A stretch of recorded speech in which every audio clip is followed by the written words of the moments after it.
हम लोग श्रवण कर रहे हैं 16वां अध्याय। इसमें थोड़ा कल को ज़्यादा गहराई में जाने से आप लोगों को थोड़ी समझ में दिक्कत हुई है, मालूम पड़ा।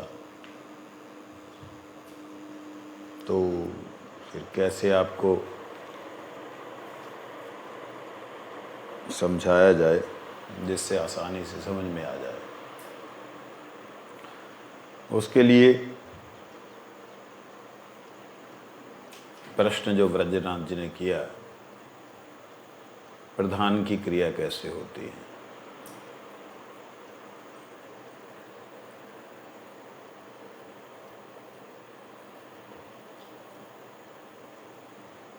माया की एक वृत्ति है, माया का एक तरह से स्वाभाविक क्रिया, उसे वृत्ति कहते हैं। जो स्वाभाविक क्रिया हो वो वृत्ति होती है, वो नेचुरल है, ऐसे ही वृत्ति। उस वृत्ति का नाम है प्रधान। कल हमने श्रवण किया था। महत्त्व का विकार उत्पन्न होने पर अहंकार होता है। जो महत्त्व है, इच्छा क्रिया अनुभूति और उसके अंतर्गत रूप रस गंध शब्द स्पर्श, थोड़ा सा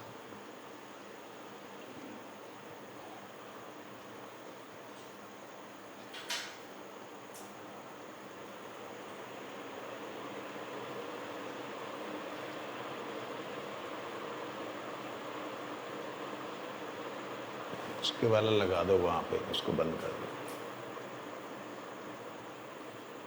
बंद कर।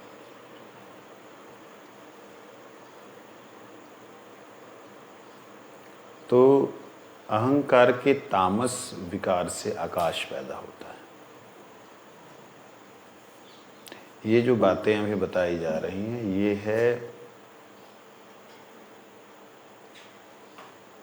उस महान ब्रह्म के भीतर विराजमान जो शक्ति है उसकी बात है।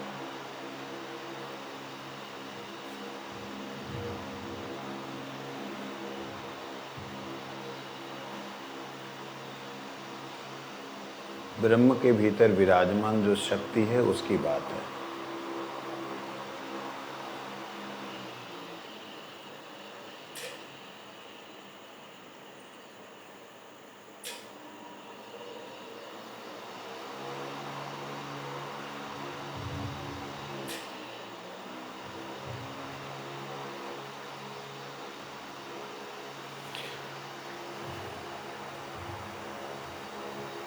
मैंने पहले एक बार बात बोली थी, जो ब्रह्म है वो निर्विकार निराकार ज्योति स्वरूप है, और उसी ब्रह्म में जो ब्रह्म की ही ऊर्जा है, ब्रह्म की ही शक्ति है, ब्रह्म का ही स्वयं का ही एक आवरण कह लें,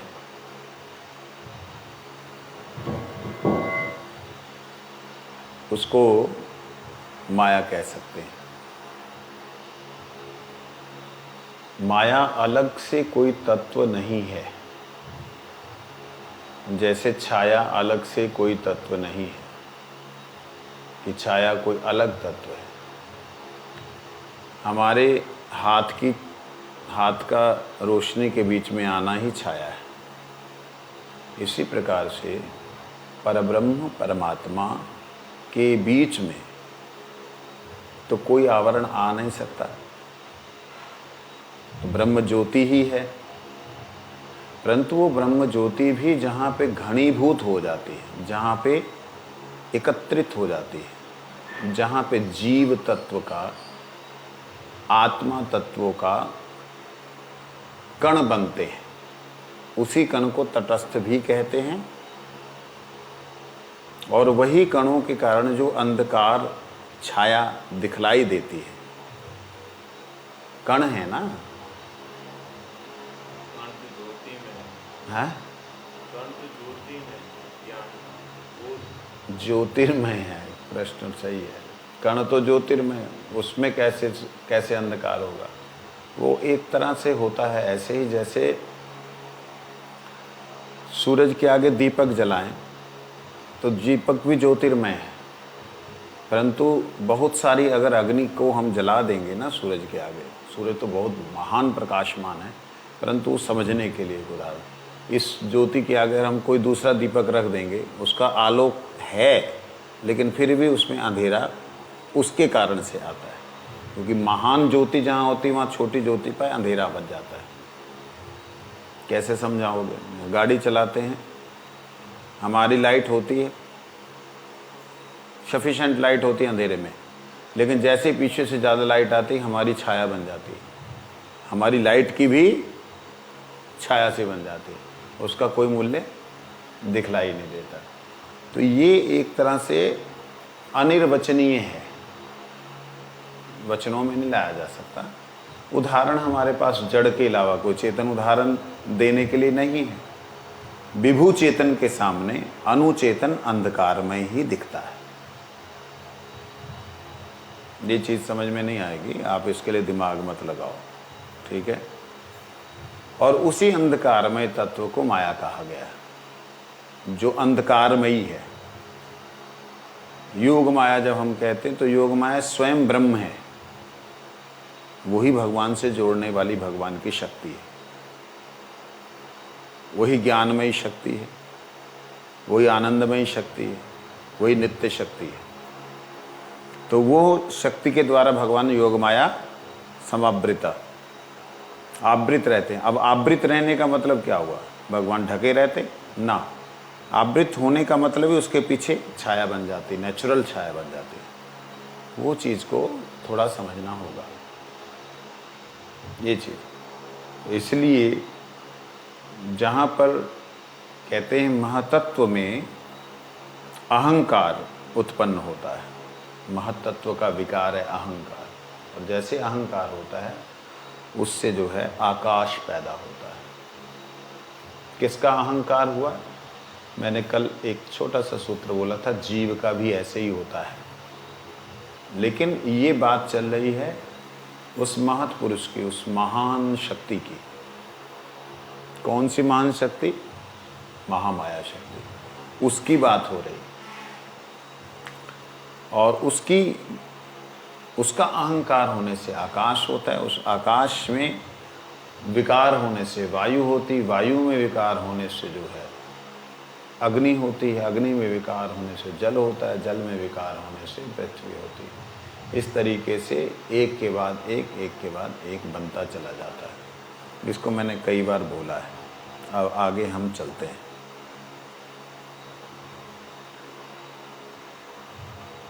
अब पंच तन मात्राओं की सृष्टि प्रणाली सुनो।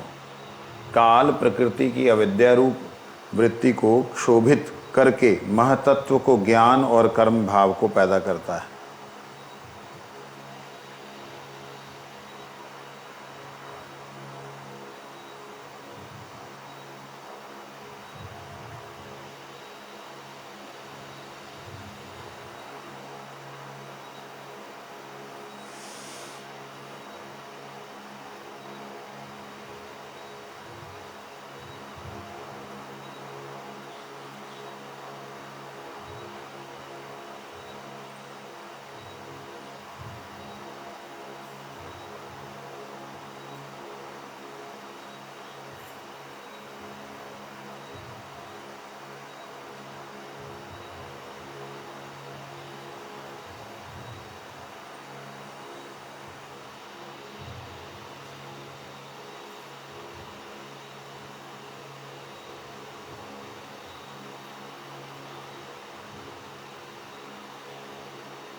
काल प्रकृति की अविद्यारूप वृत्ति को, अब यहाँ पे काल किसको लेंगे ये आपके ऊपर है, जिसको लेना चाहो ले लो। तो ब्रह्मा को लो, कोई विष्णु को लो, कोई शिव को लो। वास्तविकता में काल जो है इनसे परे है, अकाल पुरुष तो परमात्मा। परंतु ब्रह्मा विष्णु महेश जब सृष्टि को करते हैं तो उसे करने वाले व्यक्तित्व को काल शब्द कह दिया गया। कहता काल प्रकृति की अविद्या रूप वृत्ति को क्षोभित करके महतत्व के ज्ञान और कर्म भाव को पैदा करता है।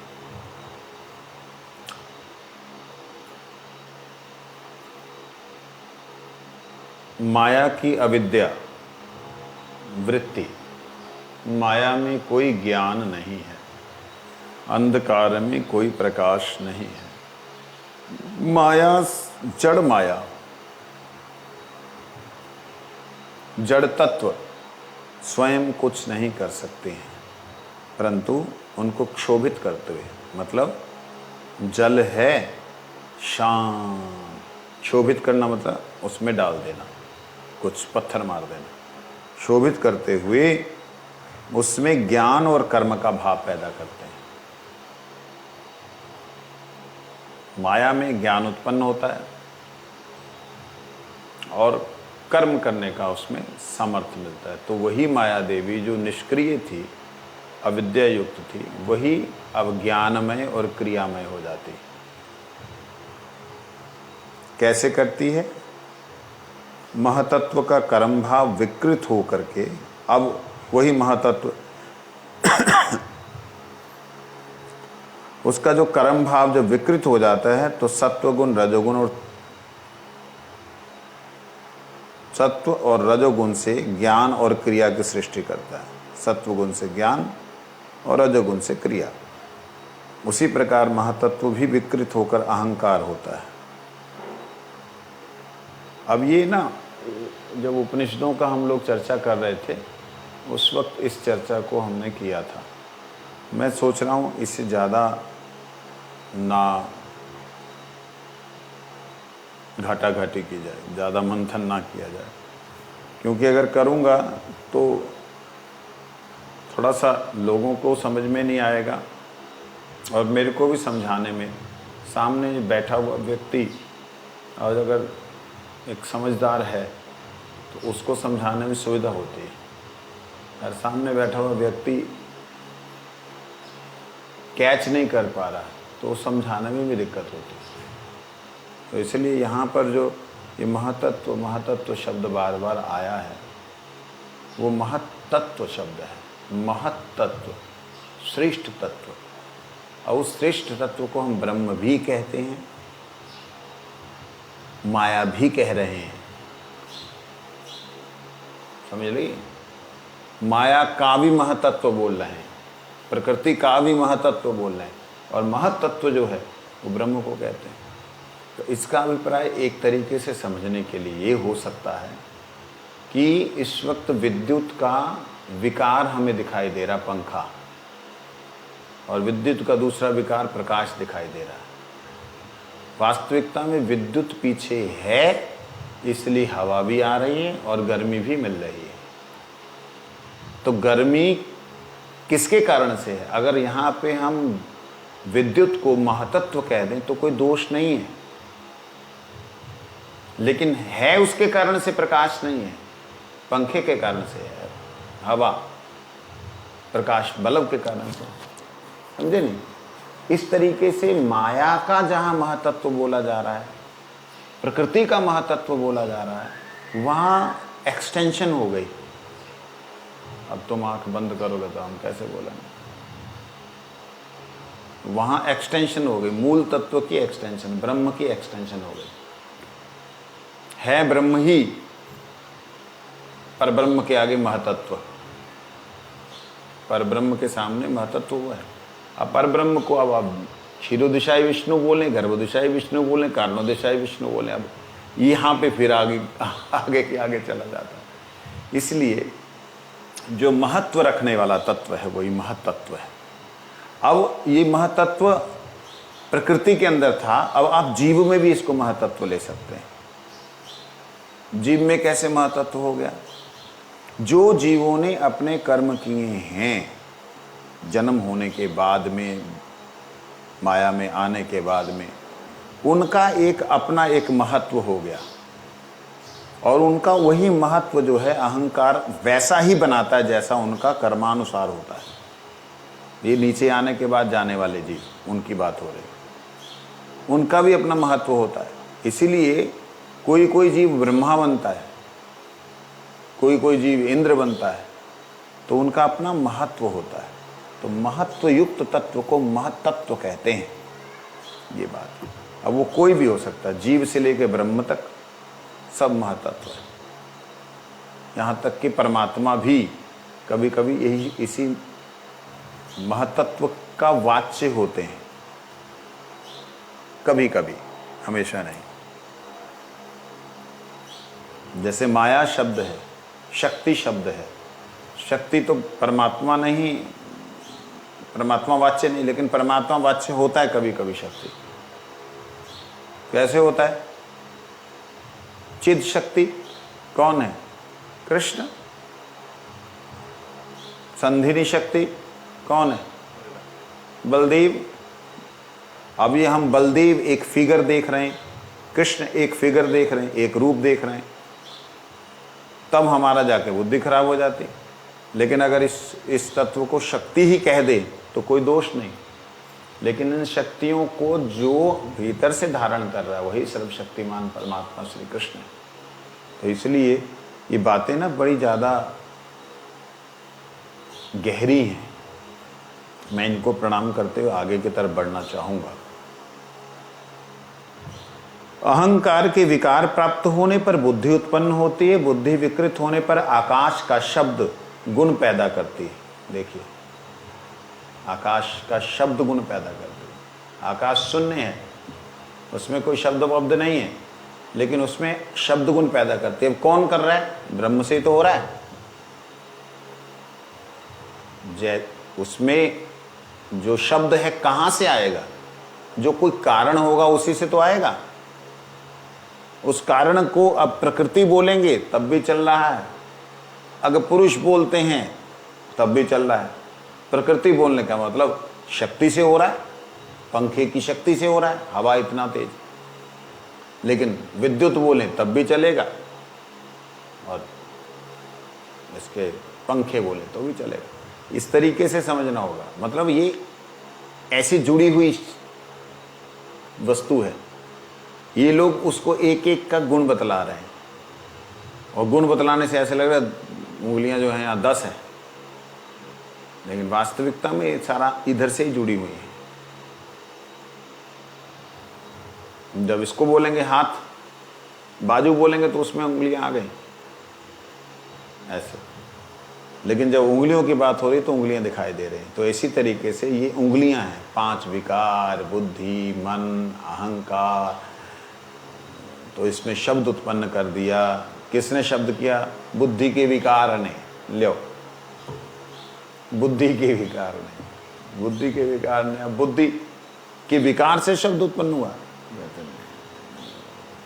लेकिन क्या बुद्धि का विकार है? यहाँ जब मन बुद्धि है ही नहीं, वहाँ कुछ उत्पन्न हुआ ही नहीं, वहाँ बुद्धि का विकार क्या हुआ? वहाँ पे है उस ब्रह्म के वाणी का जो माया की तरफ जा रहा है, उसका विकार।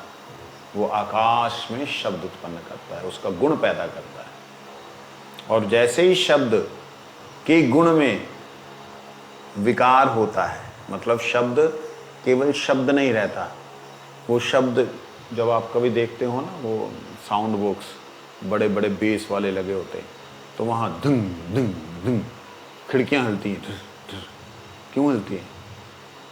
वो शब्द का इतना प्रभाव होता है कि उससे हवा का प्रभाव बनता है। जो हवा जहाँ स्थिर होती है वो कंपन होती है। हवा तो है, लेकिन वो इतना तेज होती है कि हम उसे देख नहीं पाते बहती हुई। लेकिन बहती ना देख पाने पर भी, जैसे बहुत जोरदार आंधी होने से खिड़कियाँ घर घर घर घर करती हैं, तो वो जोरदार बेस लगा देने से वो ऐसे घर करती। क्यों करती? वहाँ तो हवा नहीं दिखाई दे रही। वो हवा ना दिखने वाली हवा भी है, उसको कहते हैं स्पर्श। वो हवा का जो गुण है स्पर्श, वो उत्पन्न होता है। कहते हैं इससे वायु में स्पर्श गुण और आकाश का शब्द गुण दोनों ही होते हैं। इससे प्राण, ओज और बल की सृष्टि होती है। स्पर्श गुण विकृत होने पे तेज पदार्थ प्रकट होता है, उसमें रूप, स्पर्श, गुण शब्द उत्पन्न होते हैं। इसको मैं सीधा पढ़ के जा रहा हूँ क्योंकि इसके विषय में जो है ना, कभी जब हम लोग जीव के विषय में चर्चा करेंगे, जीव कैसे प्रकट हुआ, परमात्मा से कैसे आया, फिर माया में कैसे आया, जब उसमें जाएंगे तब ये चैप्टर का 16वें अध्याय का ये जो विषय है, इसको थोड़ा सा जागो, इसको थोड़ा सा नोट करके रख लेना कि ये जीव तत्व के विषय में जब माया से नीचे उतरने लगेगा तब इस विषय को क्लियर करना है। अहंकार 3 प्रकार का है, वैकारिक, चेत, तेजस और तामस। वैकारिक अहंकार से द्रव्यों की उत्पत्ति होती है। तेजस अहंकार से 10 इंद्रियां पैदा होती हैं। इंद्रियां 2 प्रकार की होती, ज्ञान इंद्रिय और कर्म इंद्रिय। कहते वैकारिक अहंकार से द्रव्यों की उत्पत्ति होती है। द्रव्य कौन कौन से हैं? जो तत्व हैं, जैसे जल, अग्नि, आकाश, ये सब तत्व, ये है वैकारिक। और तेज, जो अहंकार का जो तेज है, अहंकार की ही 3 क्रियाएं। अहंकार से 3 प्रकार के एक साथ होने वाले तत्व अहंकार से दिखलाई देते, द्रव्य, तेजस और तामस।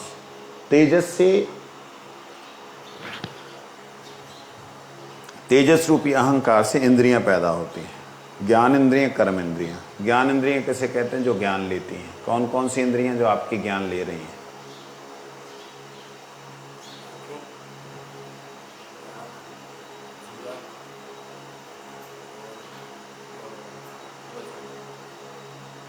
और एक रह गया, सुन किससे रहे हो? ज्ञान मिल रहा है सुनने से।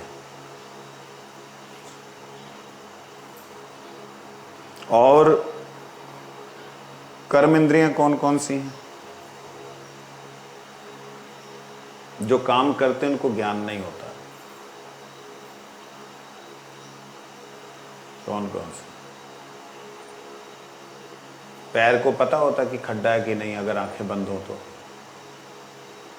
हाथ को पता होता कि वो सांप को पकड़ रहा है, जहाँ बिजली के करंट को पकड़ रहा है, अगर आंखें ना हो तो पता होता है। तो क्या हो गई? पैर, हाथ, ये कर्म इंद्रिय। कर्म तो करेंगी, इनको पता नहीं है अच्छे और बुरे का। ये शब्द, वाक, वाणी, इसको कर्म, इससे कर्म कुछ हो रहा है? मेरी वाणी से हो रहा है? मेरी वाणी से कोई कर्म हो रहा है? शब्द निकल रहे हैं ना, अच्छे और बुरे, इसको वाक बोलते हैं। ये भी इंद्रिय है। गला ना हो तो कहाँ से आवाज़ निकालेगा? इधर से। इसको पता है कि गंदा शब्द है या अच्छा शब्द है। अगर बुद्धि खराब होती तो बंदा क्या क्या बकता रहता, उसे पता लगता कि मैं क्या बोल रहा हूँ। बोल तो रहा ही है। फिर है उदर, पेट। आपने खाया, अंदर क्या चल रहा है कुछ पता लगता है? क्या चाहे घुबड़ू जुबड़ू कर चल रहा है? उपस्थ, जो मलमूत्र त्याग, जब आया है तो उसने देखना नहीं है जगह। आज जगह देखता है। ये कौन, कितनी इंद्रियां हो गई? 5 कर्म इंद्रियां। कौन कौन सी बोलो? हाथ, पैर, जीवा, वाणी, उदर और उपस्थ।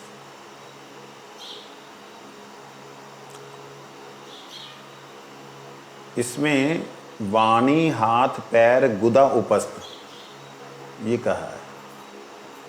ये उदर नहीं लिया। वाणी, हाथ, पैर, गुदा गुदा और उपस्थ। कार्तिक तो यहाँ उदर नहीं लिया। उदर का कोई बाह्य कार्य नहीं होता।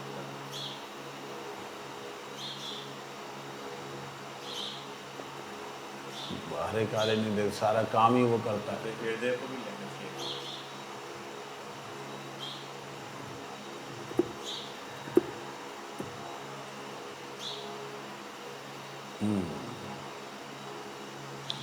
ठीक।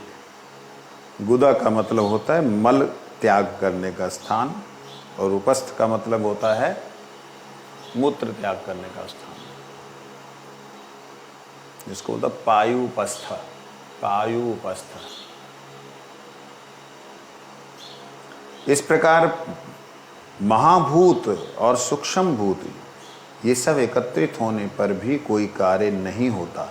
याद है जो उपनिषद पढ़ रहे थे, सारे देवता उसमें आ गए, शरीर बना दिया, उसमें ये देवता है, उसमें वो देवता है, में सारे देवता आ गए, सारा शरीर बन गया, कोई कार्य नहीं हो रहा। किंतु महाभूत और स्थूल भूत से बने हुए शरीर में अनुचित जीव ज्यों ही प्रवेश करता है त्यों ही सारे कार्य होने लगते हैं।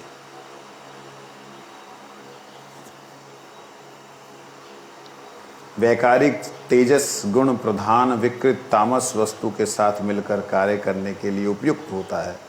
इस प्रकार से अविद्या और प्रधान की क्रियाएं होती हैं। अविद्या की और प्रधान की इस प्रकार से क्रियाएं होती हैं। कैसे होती हैं? कर्म इंद्रियां और ज्ञान इंद्रियां सब कुछ रहने पर भी अगर आत्मा नहीं रहे, चित्त चेतन आत्मा शरीर में नहीं रहे, तो कोई क्रिया नहीं होती, और आत्मा के शरीर में आते ही सारी क्रियाएं शुरू हो जाती हैं। माइक तत्व 24 प्रकार के होते हैं। कोई कोई 28 प्रकार के बोलते हैं, इसमें 24 प्रकार के बोलते हैं। कौन कौन से हैं? गिनिए।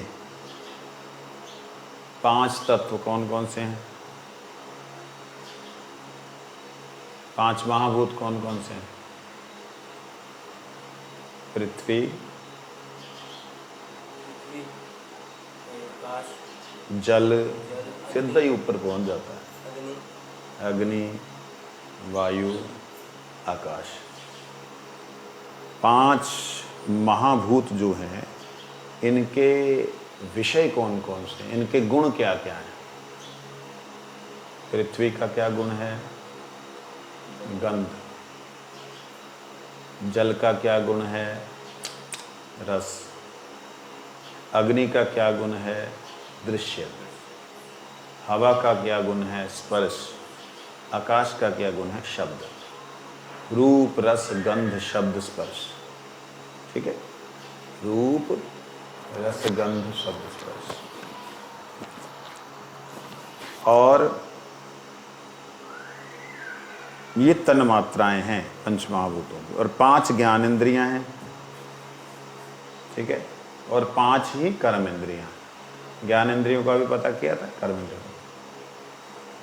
इन 24 तत्वों से गठित ये अनुचैतन्य जीव 25वां तत्व है, तथा परमेश्वर 26वां तत्व है।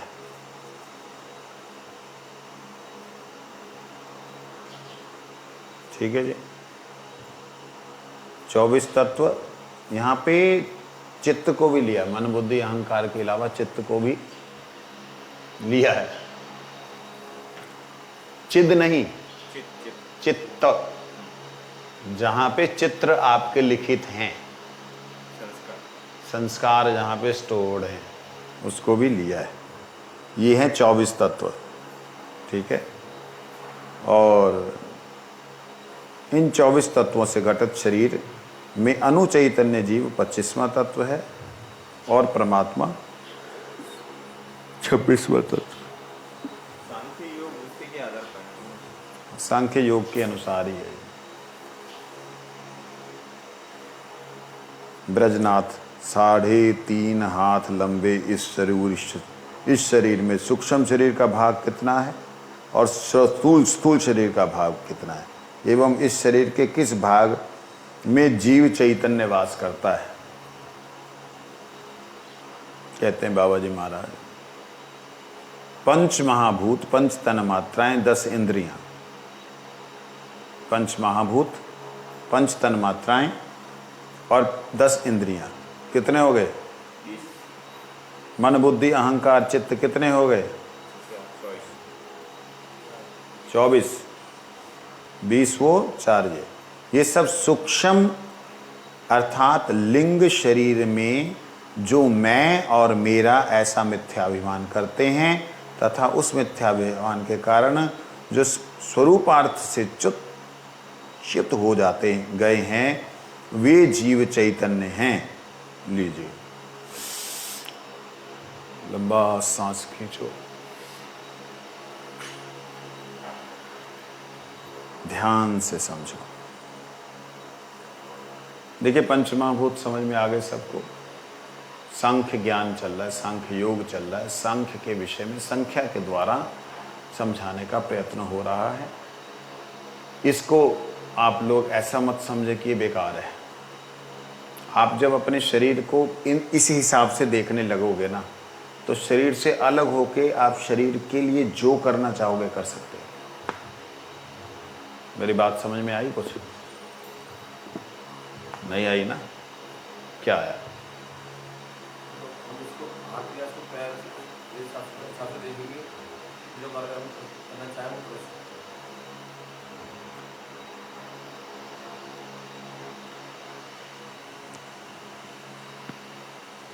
ये शरीर के विषय में, माया के विषय में महापुरुष लोग ये जो संख्याएं बतलाते हैं, ऐसा है वैसा वैसा, जब ऐसा विश्लेषण करते हैं, उस विश्लेषण को अगर कोई ढंग से समझ जाए तो इस शरीर के प्रति तो अनासक्त हो ही जाता है, आसक्ति रहित हो ही जाता है। अपितु इतना ही नहीं, वो इसको जिस हिसाब से चलाना चाहे वैसे चला सकता है। पंच महाभूतों में से अगर जल को ज्यादा करना चाहे शरीर में, तो पवन के द्वारा अपने शरीर में जल तत्व को बढ़ा सकता है। अग्नि को तेज करना चाहे, अग्नि तत्व को बढ़ा सकता है।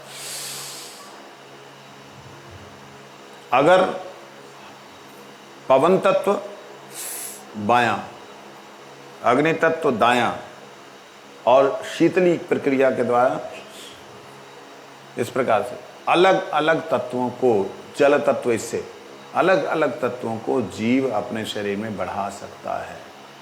बढ़ा करके उसके अनुसार वो क्रिया कर सकता है। जैसे आकाश तत्व को बढ़ा दिया और थोड़ा सा पवन को बैलेंस किया, तो जीव आत्मा के शरीर के साथ उड़ के जा सकता है। इस प्रकार से जीव के भीतर ये शक्तियां प्राप्त होती हैं। ऋषियों का ऐसा देखा गया है।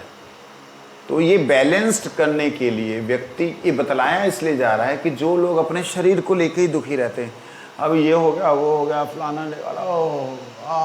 लगे रहते हैं इसमें, अगर वो इस तत्व को समझ लें तो मिथ्याभिमान दूर होने से, ये मिथ्याभिमान है कि मैं ये हूं, मेरा ये है, मिथ्याभिमान दूर होने से जैसा ये चाहे इस शरीर को वैसा चला सकता है, वैसा इसके साथ व्यवहार कर सकता है। ये चीज लेकिन पहले से ही तो जो पृथ्वी तत्व हमारे शरीर में ज्यादा है, उसका फिर वो कैसे निकलेगा? पृथ्वी सबसे कम है। पृथ्वी इस शरीर में सबसे कम मात्रा में, मतलब बाकी सारे तत्वों से कम मात्रा में पृथ्वी है। 100 किलो का अगर आदमी है तो उसमें 100 ग्राम ही पृथ्वी है। जैसे समझने के लिए, साग है ना, साग में कितना मिट्टी निकलेगी?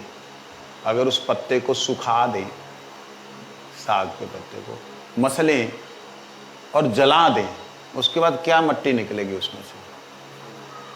उसको छोड़ो। बहुत बड़ा पेड़ जो 10-15 लड़के उठा करके लेके आए, उसको जो है होलिका दहन में जला दिया, कितने किलो राख निकली? कुछ किलो नहीं होती, ग्राम में होती है ना। 1 ग्राम 1 किलो के ऊपर लगभग ऐसा अंदाज, ऐसा कैलकुलेशन है। 1 किलो में केवल 1 ग्राम पृथ्वी का अंश है। बाकी अग्नि का भार है, हवा का भार है, जल का भार है। जल का भार ज्यादा जल का भार तो है ही है, लेकिन उसमें अग्नि का भार भी है। अद्भुत बात है कि अग्नि भी भारी होती है। आपको सिलेंडर उठाते हो ना, वो आग ही है, वो निरी आग है, भारी है वो। जब जल जाती है तो खाला हो जाता है, खाली हो जाता है। ऐसे ही लकड़ी में आग है, जो जल जाती है, पानी तो खत्म हो गया, सूख गया, लेकिन लकड़ी में आग जल गई तो क्या बन गया? राख। अग्नि का भार था, और अग्नि के भीतर ही हवा का भार भी था। पहले हवा जो उड़ गई सूखी हुई लकड़ी के अंदर, फिर उसमें आकाश का भार भी था। आकाश तो भार शून्य होता है महाराज, ऐसा कैसे बोल रहे हैं, लेकिन उसका भी प्रेशर रहता है। तो इस प्रकार से जो पांचों तत्व हैं, उन पांचों तत्वों को हम अपने शरीर के द्वारा अपने आप से सेट कर सकते हैं। भगवान की कृपा है, कई महापुरुषों को ये ज्ञान है। वो अपनी जितनी भी ऊर्जा है, वो अपनी ऊर्जा को अपने शरीर में सांस के द्वारा खींचते हैं, और उसी सांस के द्वारा प्रेशर दे करके अपनी ऊर्जा को जिस जगह पे तकलीफ हो रही है उस जगह भेज करके उसको क्योर करते हैं। बहुत कुछ होता है। कहने का मेरा मतलब ये है, ये तो मैं पंच तत्वों की बात की। रूप, रस, गंध, शब्द, स्पर्श, इनके ऊपर भी जीव कंट्रोल कर सकता है। रूप देखते हुए भी ना देख सकता है। मैं तुझे देख रहा हूं लेकिन मैं तुम्हें नहीं देख रहा हूं। क्यों नहीं देख रहा हूं? कि मैं तुम्हें देखना ही नहीं चाह रहा हूं, लेकिन देख तुम्हें रहा हूं। नहीं समझे? जब देखते हुए तुम ध्यान ही ना दोगे दृश्य की तरफ, तो तुम देखो तो देख रहे हो। मन का वहाँ नहीं होना, ये नहीं देखना होता। मन को रखना ही नहीं वहां, देख रहे हो। दृश्य होने पर भी चख रहे हो, चखने पर भी बहुत बढ़िया ठाकुर जी का प्रसाद बना, किसी का कोई मर गया, जहां छोड़ के भाग गया, जहां कुछ हो गया, जहां गुम हो गया, उसको वो स्वाद ही नहीं आता। आता है स्वाद? नहीं आता। तो इसलिए कहते हैं पंच तन मात्राओं पे भी जीव कंट्रोल कर सकता है। रूप, रस, गंध, शब्द, स्पर्श पे भी कंट्रोल कर सकता है। अच्छा, आप अपनी आंख को बंद रख सकते हो कि नहीं? रख सकते हो ना? आप नहीं देखना चाहो तो कोई दिखा सकता है आपको? आंखें बंद कर लोगे तो आंखें खोलने पे भी नहीं दिखा सकता, अगर ना चाहे देखना तो। कानों को अगर आप बंद कर ले तो आपको कोई सुना सकता है कुछ? अब यहाँ बहुत सी आवाजें चल रही हैं, ठीक है? अब मैं थोड़ा सा आपको ध्यान भटकाने की बात करता हूँ। मैं जो बोल रहा हूँ मेरी तरफ बिल्कुल मत ध्यान देना। एक बच्चे की आवाज़ बीच में आ रही है, उसकी तरफ ध्यान दो। वो क्या बोल रहा है उसकी तरफ ध्यान देना। मैं यहाँ पे सिद्धांत बोल रहा हूँ, इसकी तरफ बिल्कुल मत ध्यान दो। जो बच्चे की आवाज़ आ रही है उसने क्या शब्द उच्चारण किया उसकी तरफ ध्यान दो। तो मैं आगे पढ़ता हूँ, फिर मैं आप लोगों से पूछूंगा, बच्चा ने जो बोलना वो ध्यान देना है। सुनाई दे रहा है? इतनी आवाज़ों में से हमारा दिमाग उस छनी हुई आवाज़ को पकड़ लेता है। इतना बड़ा माइक चल रहा है, सुनाई वो नहीं देगा, वही देगा जिधर हमारा। पंखा की भी तो है। मैंने जिसके लिए बोला ना, तुम इधर उधर काहे भटक रहे? ऐसे चिड़िया की आवाज़ है, पंखे की आवाज़ है, मेरे सांसों की आवाज़ है, उनके हिलने की आवाज़ है। जिसको चाहो उसको तुम प्राप्त कर सकते हो। ये सांख्य योग का मूल सिद्धांत है।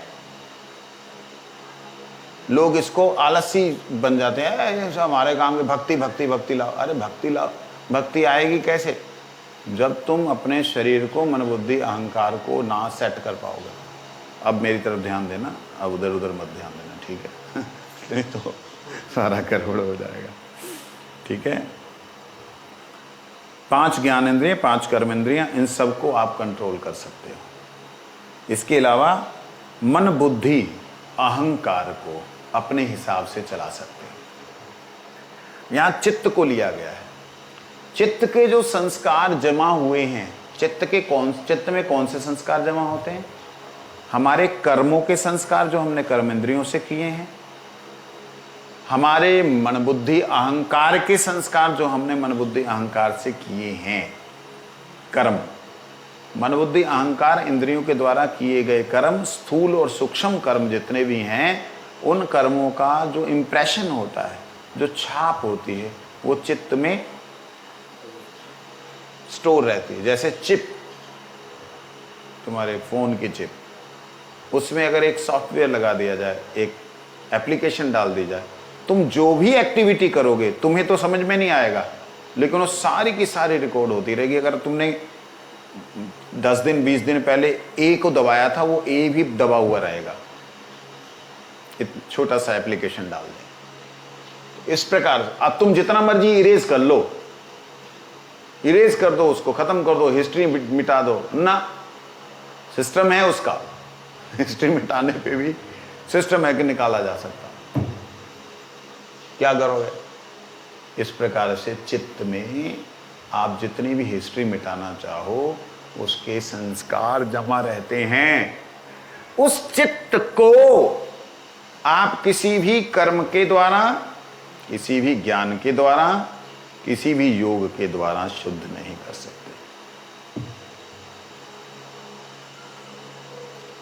यदि ज्ञान में ब्रह्म की उपस्थिति नहीं है, ज्ञान में ब्रह्म की उपस्थिति नहीं है, इस बात को थोड़ा समझने की कोशिश करें। ज्ञान में, जिस ज्ञान में कहते कि ब्रह्म है, मैं उसको समर्पित होता हूं, वो ज्ञान तो आपके चित्त के संस्कारों को नष्ट कर देगा। जिसमें ज्ञान ब्रह्म को माना ही नहीं जा रहा है, मैं ही ब्रह्म हूं, इसमें चित्त के संस्कार नष्ट होने में संदेह रहेगा। क्यों रहेगा? क्योंकि वो परम सत्ता को स्वीकार ही नहीं कर रहा है। परम सत्ता को ना स्वीकार करने से आपका जो मेमोरी चिप है वो फॉर्मेट नहीं होनी। फॉर्मेट करने के लिए आपको उसी में जाना पड़ेगा जिधर से आया हो। ज्ञान, योग, योग से भी एक प्रकार के इंप्रेशंस बनते रहते हैं। कुछ हद तक संचित कर्म नष्ट होते हैं जब हम ज्ञान मार्ग, योग मार्ग के द्वारा या कर्म मार्ग के द्वारा जाते हैं। कुछ हद तक संस्कार नष्ट होते हैं, लेकिन संपूर्ण मूल जड़ से निकलने वाला कोई भी साधन नहीं है। जो शरीर से किया गया, मन से किया गया साधन है, वहां उसको नष्ट कोई भी नहीं कर सकता। केवल आत्मा जब विरह व्यथा के द्वारा व्यथित होकर के भगवान को बुलाती है, आत्मा का संबंध जब भगवान के साथ थोड़ा सा भी होता है, थोड़ा सा भी अंतःकरण से होता है, हृदय से होता है, तब भगवान की कृपा किरण जैसी आती तो चित्त के सारे संस्कार भस्मीभूत हो जाते हैं। क्या है वो? यन्नाम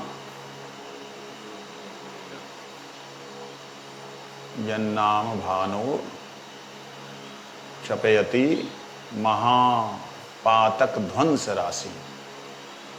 जिनका नामाभास महान पातक जो राशि है, पाप राशि, उसको ध्वंस कर देता है। नामाभास ही खत्म कर देता है। यद्यप्य ब्रह्म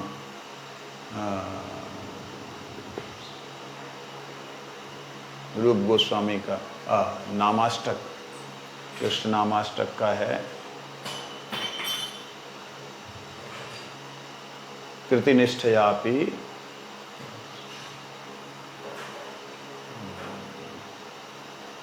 चलिए, उसमें है कि भगवान का नाम हमारे अंतःकरण के सारे विकारों को दूर कर देता है।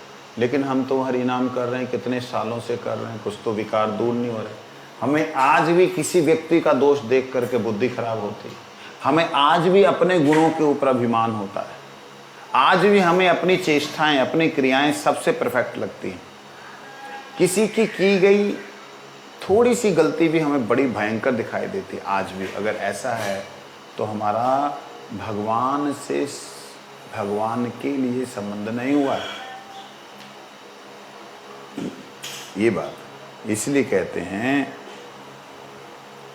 वे जीव चैतन्य हैं। कौन से? मिथ्याभिमान के कारण से जो स्वरूपार्थ से च्युत हो गए हैं वे जीव चैतन्य हैं। चेतन जीव मैं और मेरा अभिमान करते हैं, स्थूल शरीर को, सूक्ष्म शरीर को, इसी में पड़े हुए जो अभिमान के कारण अपने स्वरूप से, मैं जो चैतन्य तत्व हूँ उससे गिर के, मैं कृष्णदास हूँ, उसके गिर करके जो जीव इधर हैं वो सारे के सारे, मैं आप सब लोग, वो सारे के सारे जीव चैतन्य हैं, चेतन हैं। वे अत्यंत सूक्ष्म और जड़ीय देशीय, काल और गुणों के से अतीत होते हैं। वो इतने ही सूक्ष्म हैं कि ये संसार से, काल से और जितने भी गुण हैं, रजोगुण सतोगुण तम, उनसे अतीत हैं। आप ध्यान दीजिए, अतीत होते हुए भी फंसे हुए हैं। देखो कितने जबरदस्त, समझ में आ रहे हैं हम अतीत हैं माया से? नहीं आ रहा। अब ये चीज़ों को जब हम सुन करके, जब हम चिंतन करें, लंबे लंबे गहरे गहरे सांस लेकर के, तब आपको ये शरीर से अलग आप तत्व हैं वो अनुभव होगा, अनुभव होगा। सांस लेते हुए आपका ध्यान ही नहीं है। प्राणायाम परायणा भगवान कहते गीता में, जो धीर होते हैं, सुधीर होते हैं, वो लोग प्राणायाम प्रायण होकर के अपने मन को स्थिर करते हैं। ध्यान से देखेंगे तो आपको नजर आएगा, ओहो सब तो अनित्य है। श्वास ले रहा हूँ तभी ये शरीर जीवित है, श्वास रोक दूंगा तो ये शरीर नहीं रहेगा। मैं ही श्वास ले रहा हूँ, छोड़ रहा हूँ, इससे अलग मैं हूँ। इस प्रकार से जब आप जो बातें कहीं, मैं, कई लोग बोलते कल्पना करने की ज़रूरत है, मैं भी कई बार शब्द बोलता हूँ कल्पना करके देखिए, लेकिन वास्तविकता में ये सत्य है जिसको आज आपको कल्पना करके देखना पड़ रहा है। समझ आ रही बात? जो बोल रहा हूं समझ आ रहा है? इसलिए अत्यंत सूक्ष्म होने पर भी सारे शरीर में उसकी सत्ता व्याप्त है।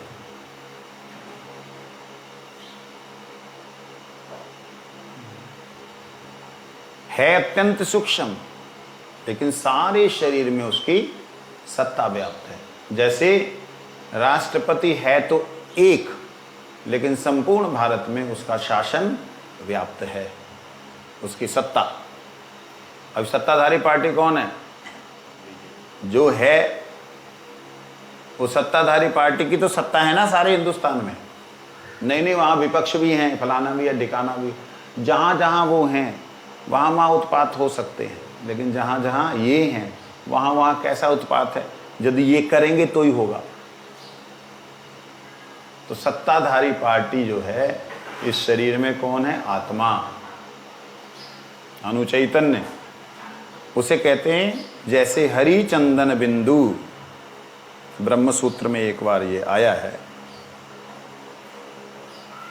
क्या कहते हैं? अविरोधस्य चंदनवतः, ब्रह्म सूत्र का द्वितीय मंडल का तृतीय अध्याय का 22वां सूत्र है। कहते हैं, इस सूत्र में बलदेवकृत गोविंद भाष्य की व्याख्या एक देशस्थस्यापि हरिचंदन बिंदु सकल देहाल्लाध वदनभूतस अपीत्यर्थ, अस्यपीत्यर्थ। कहते जैसे चंदन बिंदु, हरिचंदन बहुत ज़्यादा सुगंधित होता है, उसका एक बिंदु किसी में भी डाल दिया जाए, जैसे संपूर्ण उसमें व्याप्त हो जाता है। जिसमें भी हो, चंदन में भी, घिसे हुए जल में भी, अथवा किसी भी वस्तु में डाल दें, वो व्याप्त हो जाता है। कहते इसी प्रकार इस शरीर में आत्मा व्याप्त हो गई। बोलो वृंदावन बिहारी लाल की। ये बात को थोड़ा समझना।